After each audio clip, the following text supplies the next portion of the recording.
ইয়াউমুল আরাফার দিনে ছোট্ট একটি দোয়া পড়লে আল্লাহ পাক রব্বুল আলামিন আপনার সকল দোয়াগুলো, সকল চাওয়াগুলো আল্লাহ পাক কবুল করে নেবেন। সুবহানাল্লাহ।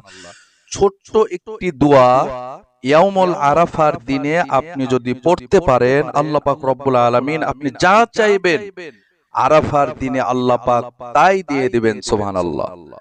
এই ছোট্ট দোয়াটি হলো লা ইলাহা ইল্লাল্লাহু ওয়াহদাহু লা শারীকা লাহু লাহুল মুলকু ওয়া লাহুল হামদু ওয়া হুয়া আলা কুল্লি শাইইন কাদির। এই দোয়াটি পড়ে আপনি আরাফার দিনে আল্লাহর কাছে যা চাইবেন তাই আল্লাহ পাক রব্বুল আলামিন আপনাকে দিয়ে দিবেন। সুবহানাল্লাহ। প্রিয় হাজিরিন, এছাড়াও আরাফার দিনে কেউ যদি রোজা রাখে, আল্লাহ পাক রব্বুল আলামিন 1 বছর পূর্বের এবং 1 বছর পিছনের আল্লাহ পাক গুনাহগুলো ক্ষমা করে দিবেন। আগের 1 বছর, পরের 1 বছর, 2 বছরের গুনাহ আল্লাহ পাক রব্বুল আলামিন ক্ষমা করে দিবেন। সুবহানাল্লাহ।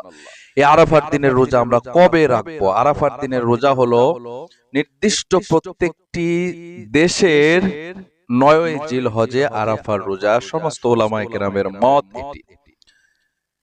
স্থানীয় ভৌগোলিক অবস্থান ভেদে প্রতিটা রাষ্ট্রের প্রত্যেক জিলহজ মাসের 9 তারিখে ইয়াউমুল আরাফার রোজা রাখতে হবে।